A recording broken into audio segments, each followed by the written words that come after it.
Price Lord. எப்படி இருக்கீங்க? சந்தோஷமா இருப்பீங்கன்னு நான் நினைக்கிறேன்.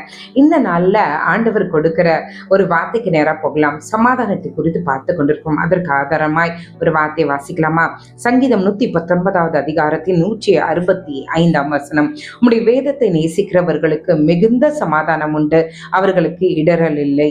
இன்றைக்கு ஆண்டவர் சொல்லுகிறார், எனக்கு சமாதானம் வேணும், சமாதானம் வேணும். ஜெபம் பண்றீங்க, எங்க போனாலும் எல்லா பாசங்க கிட்ட, பாசமாங்க கிட்ட, எங்க பிரேயர்ஸில் போறீங்களோ, ஐயோ எனக்கு சமாதானம் கிடைக்கணும், என் குடும்பத்துல சமாதானம் இருக்கணும் அப்படின்னு சொல்லிட்டு எல்லாம் நீங்க மற்றவங்க கிட்ட சொல்லி ஜெபிக்க சொல்றீங்க. இன்றைக்கு ஆண்டவர் அந்த சமாதானத்தை பெற்றுக்கொள்கிறதற்கான ஒரு வழியை அவர் சொல்லுகிறார்.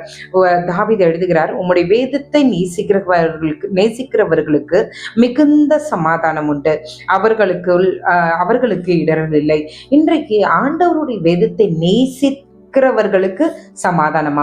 நேசிக்கிறதுனா எப்படி? இரவும் பகலும் அவருடைய வேதத்தில் தியானமா இருக்கணுமா? அவருடைய வேதத்தை தியானிக்கணும், அவருடைய வேதத்தின் மேல பிரியமா இருக்கணும்.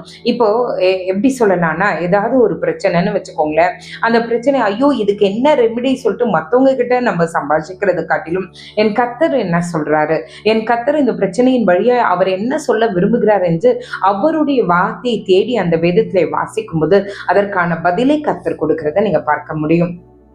அநேக முறை என்னுடைய வாழ்க்கையில கூட நிறைய டெசிஷன்ஸ் எடுக்கணும்னா நான் ஜோப் பண்ணுவேன், ஆண்டவரே எனக்கான பதிலை நீங்க தாங்க அப்படின்னு சொல்லும்போது, இந்த வேதம் தான் என்னோடு பேசினது, இந்த வேதம் தான் என்னை வழி நடத்தினது, இந்த வேதம் தான் என்னை அறிவுறுத்தினது.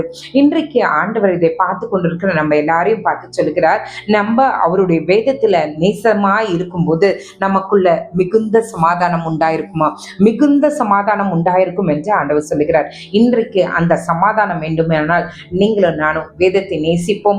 கர்த்தர் பெரிய காரியங்களை நம்மளுடைய குடும்பத்திலும் நம்மளுடைய வாழ்க்கையிலும் செய்வாராக. ஜெபிக்கலாமா? எங்களை நேசிக்கிற நல்ல பரமபிதாவே, உங்களுடைய வேதத்தை நேசிக்கிறவர்களுக்கு மிகுந்த, அதுவும் சாதாரண சமாதானம் இல்ல, மிகுந்த சமாதானத்தை கொடுப்பேன்னு சொல்லியிருக்கீங்களே, அதுக்காக உமக்கு நன்றி. அந்த சமாதானத்தினால எங்க குடும்பத்தை நீர் ஆட்கொள்ள வேண்டுமா ஜெபிக்கிறோம்.